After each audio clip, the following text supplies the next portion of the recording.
नमस्कार, सत श्री अकाल, अस्सलाम वालेकुम। कैसे हैं जनाब? तो साहब, संविधान की रक्षा करने वाले, संविधान के रक्षक जो हर जगह वो लाल किताब लेके घूमते थे, उनके एक वरिष्ठ नेता कर्नाटका के DK शिव कुमार साहब ने कलई खोल के रख दी संविधान प्रेम की। यानी तुष्टीकरण संविधान पर भारी पड़ गया और इसी विषय को लेकर अलग अलग मंचों पे बहस चल रही थी, तो हम गरीब को भी लोगों ने याद कर लिया।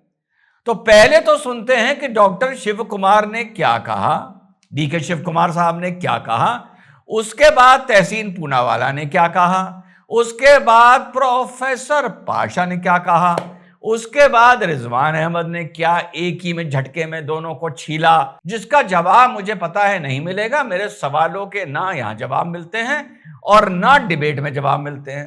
तो पहले सुनते हैं कि डॉक्टर DK शिव कुमार जी ने क्या फरमान जारी किया है, क्या बोला है संविधान के बारे में। संविधान के सारे रक्षक सुन लें। But the criticism is that even the constitution doesn't allow for reservations based on religion. यहां बात यह हो रही है, CNN न्यूज 18 का शो था, डायमंड स्टेट समिट थी डायमंड स्टेट्स की।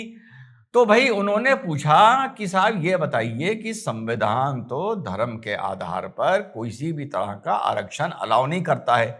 बात चल रही है 4% की, और जो यहां पर इनका बजट आया है कर्नाटका का, जिसको हलाल बजट या मुस्लिम लीग का बजट बोला जा रहा है। तो अब सुनिए DK साहब क्या जवाब देते हैं। Yes, I agree. Let us see, let us watch, let what court comes out. We have started something. I know that everyone will go to the court. Let us wait for some good day. Good day will come. Lot of changes are there. Constitutions will be changing. There are judgments which alters the constitution also. जी हाँ साथियों, तो साहब बोल रहे हैं, देखते हैं अभी क्या होता है, वक्त बताएगा। Constitutions have been changed, there are judgments which have changed the constitution. यही बात जब मैं इतने दिन से बार बार ये बोल रहा था और सब बोल रहे थे कि जो तुम संविधान बदलने की बात करते हो, तो सबसे पहले तो संविधान बदलना शुरू नेहरू जी ने ही 1951-52 में कर दिया था भाई। पहला अमेंडमेंट तो 12-13 महीने बाद ही आ गया था, जिसमें अभिव्यक्ति की आजादी यानी फ्रीडम ऑफ स्पीच को करटेल किया गया था वामपंथियों के आरोपों से डरकर। और उसके बाद जब यह बोला जा रहा है कि संविधान तो भाई बदल सकता है, देखते हैं क्या होता है। याद करिए मैंने क्या बोला था जब मैंने इस हलाल जिसको बजट बोला जा रहा है और जिसको मुस्लिम लीग का बजट बोला जा रहा है, उसमें मैंने क्या बोला था। अभी ये चीज चैलेंज हो जाएगी। अगर तुम सरकार हो और किसी की मदद करना चाहते हो, तो पहले तो सुप्रीम कोर्ट से तुम अपनी पिटीशन डालकर उसका सैंक्शन लो और फिर वो काम करो। यानी तुम काम करते हो सिर्फ लॉलीपॉप चुसाने के लिए, ये जानते हुए कि ये चैलेंज हो जाएगा। तो हम मुस्लिम कम्युनिटी से जाके बोलेंगे भैया हम क्या बताएं, ये तो चैलेंज हो गया। लेकिन संविधान के रक्षक किस तरह तुष्टीकरण के लिए संविधान बदलने की बात करने लगते हैं, यह बहुत ही खूबसूरत और बेशर्मी का उदाहरण, बेशर्मी की प्रकाष्ठा देखने को मिली है। अब आगे चलते हैं, देखते हैं तहसीन साहब ने 4% को लेके क्या बोला। और आपको थोड़ा सा मालिका जी करेक्ट करना चाहता हूँ, बार बार आपके शो के दरमियान ये बात कही गई थी कि 4% मुस्लिम रिजर्वेशन दिया जा रहा है। मैं बड़े जिम्मेदारी से दोबारा से मैंने वो सारे प्रावधान पढ़े।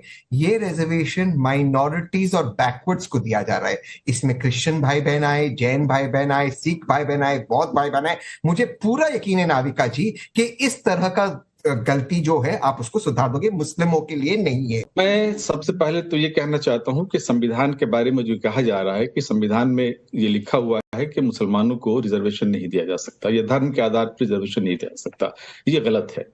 संविधान में कहीं भी नहीं लिखा हुआ है कि मुसलमानों को या धर्म के आधार पर रिजर्वेशन नहीं देना चाहिए। संविधान में यह जरूर लिखा हुआ है कि किसी के साथ भी कोई डिस्क्रिमिनेशन नहीं होना चाहिए, चाहे वो धर्म के आधार पर हो, जाति के आधार पर हो, रंग के आधार पर हो, नस्ल के आधार पर हो या भाषा के आधार पर हो, सबको इक्वली ट्रीट किया जाना चाहिए, ये लिखा हुआ है। ये डिस्क्रिमिनेशन है मुसलमानों और क्रिश्चियन दलितों के साथ। और जहां तक दलितों के हक के लेने का सवाल है, दलितों का हक जो है अपनी जगह बना हुआ है। रंगनाथ कमीशन और जस्टिस सच्चर कमीशन ने कहा था कि मुसलमान आज दलितों से ज्यादा पिछड़े हुए हैं, इसलिए इनके लिए भी रिजर्वेशन का प्रावधान होना चाहिए। हाँ, तो साथियों आपने तहसीन को भी सुन लिया कि माइनॉरिटी का मतलब मुसलमान कहां होता है और प्रोफेसर पाशा साहब को भी सुन लिया, जो इधर उधर का ज्ञान दे रहे हैं कि सच्चर कमेटी रिपोर्ट, फलाना रिपोर्ट, पिछड़ा हुआ वगैरह वगैरह। अब इन दोनों बातों का आपके भाई ने क्या काउंटर धरा, जरा वो सुन लीजिए। जी हाँ, शुक्रिया। जय हिंद, वंदे मातरम। बिल्कुल सही पकड़ा आपने। पाशा साहब प्रोफेसर हैं, पर उनके फंडामेंटल्स, संविधान को कैसे पढ़ा जाता है या क्या चीज क्यों लिखी गई या कॉन्स्टिट्यूंट असेंबली में क्या आर्गुमेंट्स हुए, शायद वो पढ़ नहीं पाए होंगे या भूल गए होंगे। बेसिक फंडामेंटल था caste system and untouchability in the religions, जिस वजह से इस्लाम को, क्रिश्चियनिटी को, इनको उससे अलग रखा गया। अगर आपको मान लीजिए मुसलमानों में रिजर्वेशन चाहिए, तो पहले तेरा मेरा रिश्ता क्या, ला इलाहा इल्लल्लाह भूलिए और ये मानिए कि आप में कास्टिज्म प्रेवलेंट है, आप में इस्लाम के अंदर होते हुए अनटचेबिलिटी है, और आप ये भी मानिए कि उस कास्ट सिस्टम और अनटचेबिलिटी के चलते मुसलमानों के एक वर्ग को दूसरे मुसलमानों ने या इस समाज ने अपनी यहां उचित स्थान नहीं दिया। पहले ये मानिए, फिर सुप्रीम कोर्ट जाइए, एक एफिडेविट दीजिए जो मैं कह रहा हूं, और संविधान को पढ़ने का और इंटरप्रेट करने का तरीका सीखिए। नंबर 1, हमारे तहसीन भाई ने कहा कि नाविका जी, मैं आपको करेक्ट करता हूं, उन्होंने ये बोला कि आप माइनॉरिटी में मुसलमान क्यों बोल रही हैं। अभी बता देता हूं कि नाविका जी, माइनॉरिटी में सिर्फ मुसलमान क्यों बोल रही हैं। जब माइनॉरिटी अफेयर्स मिनिस्ट्री बनी तो पूरे देश में आंतुले साहब मिले, जब आंतुले साहब गए तो पूरे देश में सलमान खुर्शीद साहब मिले, जब वो गए तो फिर रहमान खान साहब मिले। तो अगर इतना माइनॉरिटी प्रेम था और माइनॉरिटी में सब आते हैं, बीजेपी ने तो नॉर्मल किया, पहले नजमा जी को बनाया, उसके बाद नकवी जी को बनाया, फिर स्मृति ईरानी आ गई, फिर रिजिजू आ गए।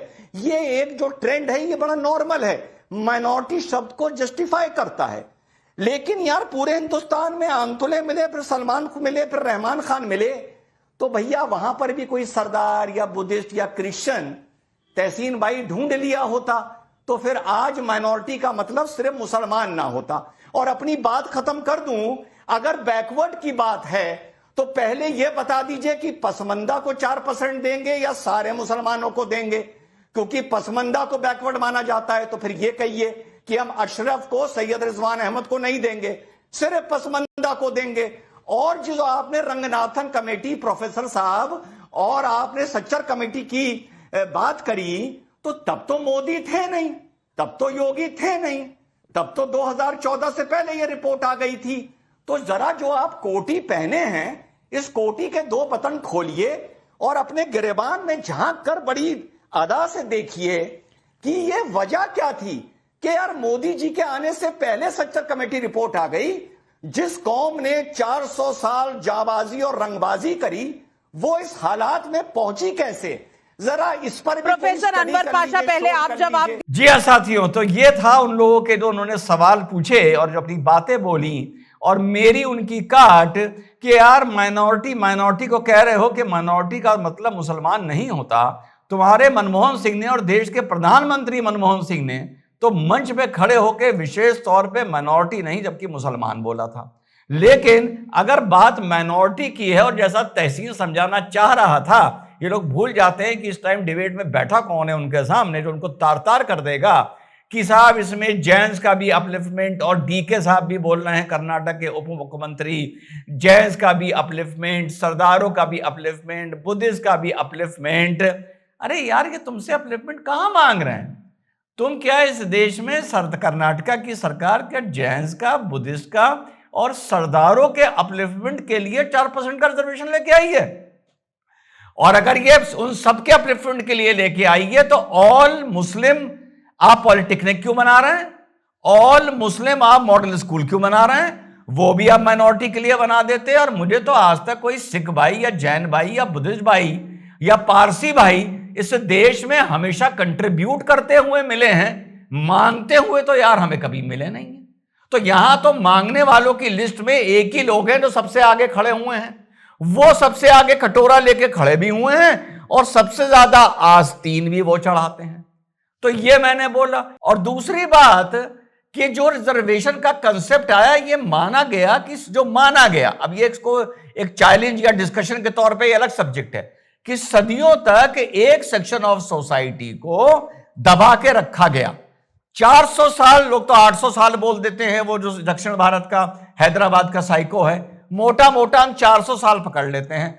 तो क्या 400 साल मुसलमानों ने भी इस देश में मुसलमानों को मजहब के आधार पर, फिरके के आधार पर, बिरादरी के आधार पर दबाया और वंचित किया? और वही मैंने बात बोली पहले, ये एफिडेविट तो दो कि हमारे यहां भी ऐसा हुआ था जहां मुसलमानों को वंचित करके रखा गया उनकी बिरादरी के आधार पर। तेरा मेरा रिश्ता क्या एक सिर्फ एक मखौटा है, और ये सिर्फ बलगलाने और भड़काने में इस्तेमाल होता है और धरातल पे नहीं होता। या तो तुम ये लिख के दो, ये लिख के देने को तैयार नहीं हो। और दूसरी बात, इस तरीके से डिबेट में बात करी जाती है, जो कर्नाटका में कहा जा रहा है कि ये डेवलपमेंट के बैकवर्ड के लिए दिया गया है 4%। अरे कर्नाटका में 2A और 2B में ऑलरेडी ओबीसी के लिए रिजर्वेशन है, और ओबीसी में मुसलमान भी आते हैं, तो ये वहां से जाकर अपने रिजर्वेशन का हिस्सा ले लेंगे। 2 करोड़ तक के ठेके के लिए इन्होंने कहा गया है कि वहां पर जो वंचित लोग हैं, मुख्यतः मुसलमान, उनको मौका मिलेगा। 25% इंप्रेस मनी जमा करी जाती है ठेका लेने से पहले, यानी सिक्योरिटी और इंप्रेस मनी जिसको बोलते हैं। तो साहब 2 करोड़ का ठेका लेने के लिए वो वंचित, वो गरीब मुसलमान जिसका ये उत्थान करना चाहते हैं, वो 50 लाख रुपए वहां जमा करेगा पहले क्या? अगर गरीब का उत्थान करना था तो पुलिया बन रही है, कहीं नाली बन रही है, कहीं 2, 4, 5 लाख का ठेका निकल रहा है, जिसमें बनाने वाले को 50,000 रुपए बच जाए 2 महीने में या 2.5 महीने में। तुम ये वाली स्कीम लाते ना, तुम 2 करोड़ की स्कीम की बात कर रहे हो, 2 करोड़ के ठेके की बात कर रहे हो, और साथ में ये कह रहे हो कि ये गरीबों के लिए है।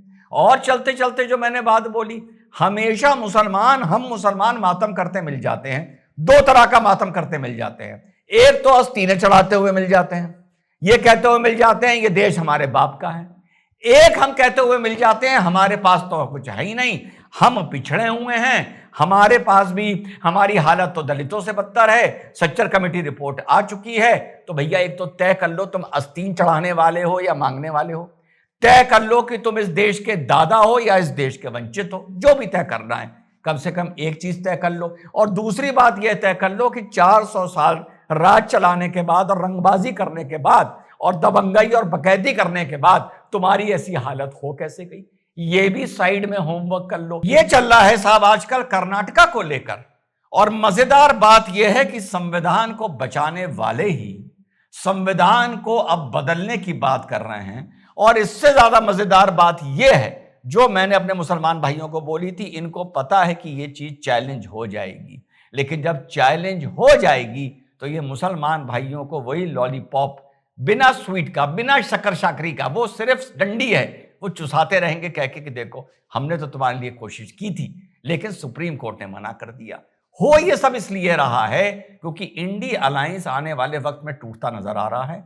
विशेष तौर पे यूपी बिहार टूटता नजर आ रहा है, और विशेष तौर पे बिहार से ज्यादा यूपी में एक होड़ मचने जा रही है मुस्लिम वोट के लिए। उसी की ये पूरे देश में फील्डिंग लगाई जा रही है। जय हिंद, वंदे मातरम, खुदा हाफिज।